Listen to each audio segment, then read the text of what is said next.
ஞானானந்தமயம் தெய்வம் நிர்மலஸ்படிகாகிருதியும் ஆதாரம் சர்வ வித்யானாம் ஹயக்ரீவம் பாஸ்மகே. நேயர்கள் அனைவருக்கும் அஸ்ட்ரோ கே செய்யங்காரின் பணிவான நமஸ்காரங்கள்.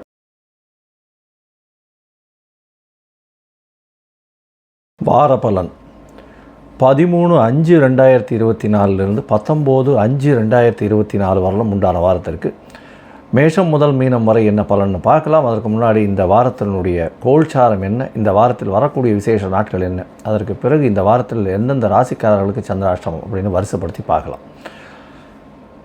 இந்த வாரத்தில் பார்த்தாலேயானால் கோல்சாரம் அப்படின்னு சொல்லும்பொழுது காலபுருஷ தத்துவத்தின் முதல் ராசியான மேஷ ராசியில் சூரிய பகவான் புதன் சுக்கிரனோடு சேர்ந்திருக்கார்.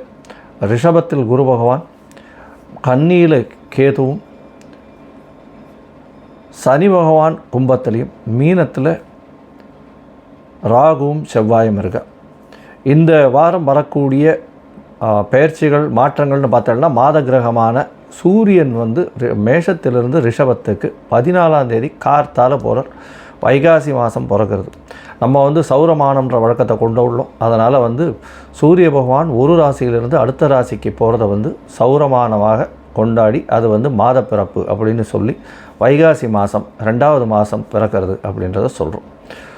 இந்த மாதத்தில் இந்த வாரத்தில் பார்த்தேலையானால் சந்திர பகவான் புனர்பூச நட்சத்திரம் மிதுன ராசியிலேயே இருக்கார். புனர்பூச நட்சத்திரம் மிதுன ராசியில் இந்த வாரத்தை ஆரம்பிக்கிறார். கார்த்தால 8:30 மணி வரலும் மிதுன ராசியிலேயே இருக்கார். அதற்கு பிறகு அவர் அஸ்த நட்சத்திரம் வரலும் போகிறார். அதாவது மிதுனம், கடகம், சிம்மம், கன்னி 4 ராசிகளை தாண்டி போகிறார்.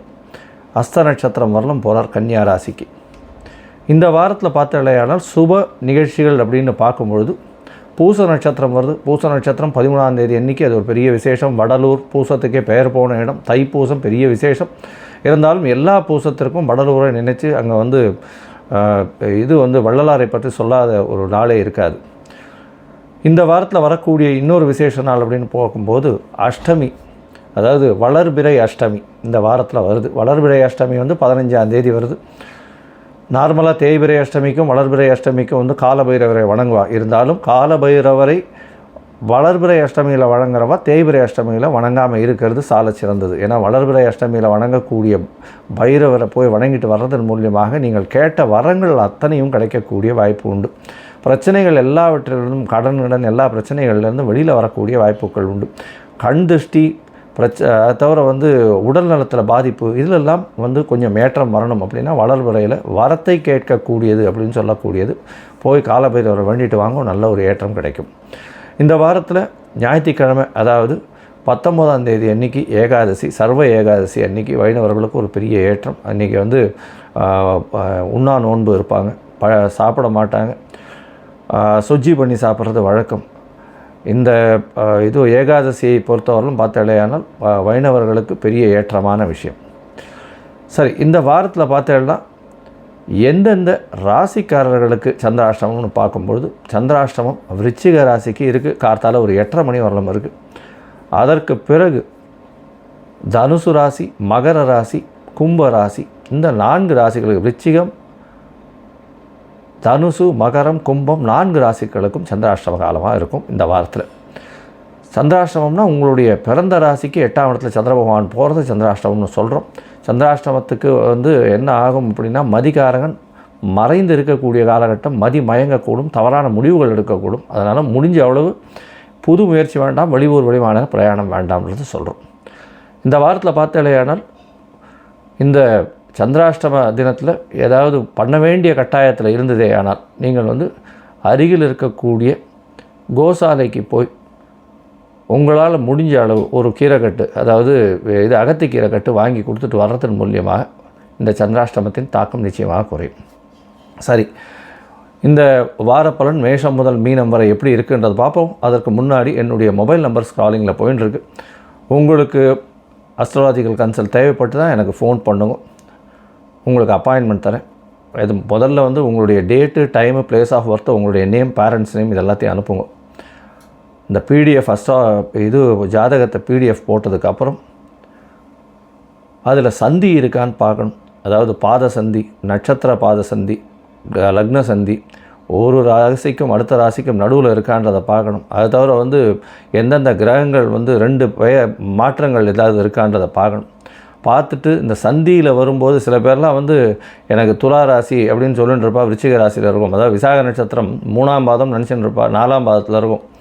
அப்படியே வந்து 40 வயசு 45 வயசு பெருமாள்கிட்ட வேண்டின்னு இருப்பா, அர்ச்சனை பண்ணிட்டுலாம் இருப்பா, எனக்கு விருச்சிக ராசின்னு. அந்த மாதிரி நிறைய பேர் இந்த மாதிரிலாம் வந்துட்டுருக்கா. முதல்ல உங்களுடைய ஜாதகத்தை கணித்து அதில் சந்தி இருக்கான்னு பார்த்து, என்ன டிகிரியில் வந்து சந்திர பகவான் இருக்கான்றதை பார்த்து, உங்களுடைய தசாபுக்தி அந்தரம் சூக்ஷ்மம்லாம் பார்த்து, இன்றைய கோச்சார பிரகாரம் இன்றைய கோச்சாரத்தில் வந்து என்னென்ன மாற்றங்கள் இருக்குது, அதன் மூலியமாக உங்களுக்கு ஏற்றங்கள் கிடைக்குமா, என்ன எளிய பரிகாரங்கள் பண்ணலாம் அப்படின்றத சொல்கிறேன். அதற்குண்டான கட்டணம் என்ன அப்படின்றதையும் சொல்கிறேன். எங்களை அதுக்கு கட்டணத்தை அனுப்பிச்சதுக்கப்புறம் உங்களுக்கு அப்பாயின்மெண்ட் கொடுக்குறேன், நம்ம வந்து அதில் பேசலாம். சரி, இப்பொழுது மேஷம் முதல் மீனம் வரை 13/5/2024 19/5/2024 வரை உண்டான வாரத்திற்கு என்னென்ன பலன்னு பார்ப்போம். கடகம், புனர்பூசம், பூசம், ஆயில்யம் இந்த 3 நட்சத்திரம் 9 பாதங்களை கொண்ட ராசி. ராசியின் அதிபதினு சொல்லக்கூடியவர், அதிவேகமாக செல்லக்கூடிய சந்திர பகவான். இந்த வாரம் பார்த்தடையானால் உங்களுடைய ராசிக்கு 8ஆம் இடத்துல சனி பகவான் இருக்கார். சனி பகவான் அதாவது அஷ்டமத்து சனி நடந்துருக்கு. இதன் மூலியமாக சிறு சிறு தொல்லைகள் வேலையில் நிச்சயமாக இருக்கும். இருந்தாலும் 11ஆம் இடத்தில் வரக்கூடிய குரு உங்களுடைய கோச்சார பிரகாரம் நல்ல ஒரு ஏற்றத்தை கொடுக்கக்கூடிய காலகட்டமாக அமைய போகிறது. அதனால் வந்து தொழிலில் ஒரு பெரிய மாற்றம் இருக்கக்கூடிய வாய்ப்பு உண்டு. 10ஆம் இடம் வலுப்பெற்று போய் சூரியன் உச்சம் பெற்று போய் இருக்கக்கூடிய காலகட்டம். புதிய தொழில் அமையும். தொழிலில் பெரிய ஏற்றம் இருக்கக்கூடிய காலகட்டம். சுக்கிர பகவானும் போய் இருக்கிறதுனால நல்ல ஒரு ஏற்றம். பணவரவிற்கு பஞ்சம் இருக்காது. புதிய அதாவது தொழில் அமையக்கூடிய வாய்ப்புகள் உண்டு. 11ஆம் இடத்தில் இருக்கக்கூடிய குரு பகவான் மூலியமாக நல்ல ஒரு ஏற்றம் கிடைக்கக்கூடிய காலகட்டமாக இருக்குது. திருமணத்துக்கு பார்த்து கொண்டிருக்கக்கூடிய இளைஞர்களுக்கு கண்டிப்பாக திருமண பாக்கியம் ஏற்படக்கூடிய வாய்ப்புகள் உண்டு. முயற்சிகள் அனைத்தும் வெற்றி பெறக்கூடிய வாய்ப்புகள் நிச்சயமாக இருக்கும். உங்களுடைய ராசிக்கு பார்த்தோம்னா 8ஆம் இடத்துல செவ்வாய் பகவான் 9ஆம் அதிபதி 9க்கு 12 இருக்கிறதுனால தந்தையின் உடல்நிலையில் சற்று செட்பேக் இருக்கும். இருந்தாலும் மறைந்த இடத்திலிருந்து பணவரவு வரக்கூடிய வாய்ப்பு, பொருள் வரக்கூடிய வாய்ப்பு, புதுசாக வந்து அதாவது மூதாதையர்கள் சொத்து வரக்கூடிய வாய்ப்பு நிச்சயமாக இருக்கும். முயற்சிகளில் பார்த்தோம்னா நல்ல ஒரு ஏற்றம் இருக்கும். எழுத்து பணியில் இருக்கிறவர்களுக்கு கொஞ்சம் பிரச்சனைகள் இருக்கக்கூடிய காலகட்டமாக இருக்கும். இந்த வாரம் பார்த்தோம்னா அதிவேகமாக செல்லக்கூடிய கிரகமான சந்திர பகவான் உங்களுடைய ராசிக்கு 12ஆம் இடத்துல இந்த வாரத்தை ஆரம்பிக்கிறார். 12ஆம் இடத்துல சந்திர பகவான் இந்த வாரத்தை ஆரம்பிக்கும் பொழுது 13/5/2024 கார்த்தார் 8:30 மணி வரலும் இருக்கார். அதற்கு பிறகு சந்திர பகவான் உங்களுடைய ராசியிலே வரார். 12ஆம் இடத்துல இருக்கும்பொழுது கணவன் மனைவிக்குள்ளே நல்ல ஒரு ஒற்றுமை இருக்கக்கூடிய காலகட்டமாக அமையும். உங்களுடைய ராசியிலே சந்திர பகவான் வரார், ஆட்சி பெற்று போகிறார். உடல்நிலையில் நல்ல ஒரு ஏற்றம் இருக்கும், கவலைப்பட தேவையில்லை. அதை தவிர பார்த்தோம்னா உங்களுடைய ராசிக்கு 5ஆம் இடத்துல குரு பகவான் பார்வை இருக்கிறது பெரிய விசேஷம். சந்திர பகவானும் உங்களுடைய ராசியிலிருந்து 7ஆம் இடத்தை பார்க்குறார், குருவும் பார்க்குறார். இதன் மூலியமாக 7ஆம் இடம் அதீத சுபப்படுறது நல்ல ஒரு காலகட்டமாக இருக்குது. திருமணத்துக்கு பார்த்துட்டு இருந்தீங்கன்னா கண்டிப்பாக இந்த காலத்தை நிச்சயமாக ஃபிக்ஸ் ஆகிடும்.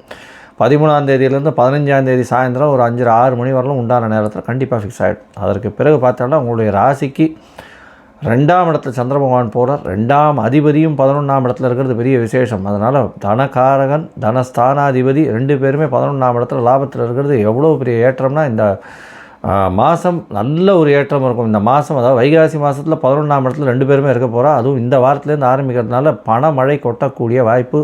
எதை தொட்டாலும் தொழிலில் பெரிய ஏற்றம், கவலையே பட தேவையில்லை, வெற்றி மட்டும் உங்களுக்கு நிச்சயமாக உண்டு. மூத்த சகோதரர்கள் மூலியமாக நல்ல ஒரு ஆதாயம் கிடைக்கக்கூடிய வாய்ப்புகள் நிச்சயமாக உண்டு. இந்த வாரம் பார்த்தேன்னா 18ஆம் தேதி காலத்தால் ஒரு 5:30 மணி வரலும் சந்திர பகவான் உங்களுடைய ராசிக்கு 2ஆம் இடத்துல இருக்கிறது பெரிய விசேஷம். பேச்சில் நல்ல ஒரு இனிமை இருக்கும், கவலைப்பட தேவையில்லை. குடும்பத்தில் நல்ல ஒரு ஏற்றம் இருக்கும். கணவன் மனைவிக்குள்ள நல்ல அந்யோன்யம் இருக்கும். பணவரவிற்கு கவலையே இருக்காது. உங்களுடைய ராசிக்கு 3ஆம் இடத்துல சந்திர பகவான் போகிறார். 3ஆம் இடத்தில் போகக்கூடிய சந்திர பகவான் கேதுவோட சம்பந்தம், ஆனால் குருவனுடைய பார்வை இருக்கிறது பெரிய விசேஷம். சந்திர மங்கள யோகம் அமையிறது. செவ்வாய் பகவானோட சமசப்தமத்தில் இருக்கிறது பெரிய விசேஷம். இதனால் கடகராசிக்காரர்கள் அதாவது இந்த அழுகும் பொருட்கள் செலவு பண்ணுறவங்க, அதாவது அழுகும் பொருட்கள் வியாபாரம் பண்ணுறவங்க, அதாவது காய்கறி பழம் இந்த மாதிரியான விஷயங்கள், கிராசரி மர்ச்சன்ட்ஸு, ஐஸ்கிரீமு, அதை தவிர பால் 12 பொருட்கள் பண்ணுறவங்க இவங்களுக்கெல்லாம் பெரிய ஏற்றம் கிடைக்கக்கூடிய வாய்ப்பு உண்டு. இந்த வாரம் பார்த்தாலேயானால் உங்களுடைய ராசிக்கு அருகில் இருக்கக்கூடிய கார்ணீஸ்வரர் கோவில், சிவன் கோவிலுக்கு போயிட்டு வாங்க, நல்ல ஒரு ஏற்றம் கிடைக்கும். அதை தவிர வந்து கால பைரவரை போய் சேவிச்சுட்டு வாங்க. ஏன்னா 8ஆம் இடத்துல சனி பகவான் இருக்கார். கால பைரவரை போய் சேவிக்கிறது நிச்சயமாக ஒரு பழக்கமாக வச்சுக்கோங்க. நல்ல ஒரு ஏற்றம் கிடைக்கக்கூடிய வாரமாக இந்த வாரம் அமைய போகிறது. அருகில் இருக்கக்கூடிய நவக்கிரக சன்னதியில் அதாவது சனி பகவானுக்கு போய் ஒரு எள் விளக்கு போட்டு வாங்க, ஆஞ்சநேயரை போய் சேவிச்சுட்டு வாங்க, நல்ல ஒரு ஏற்றம் கிடைக்கும், கவலைப்பட தேவையே இல்லை.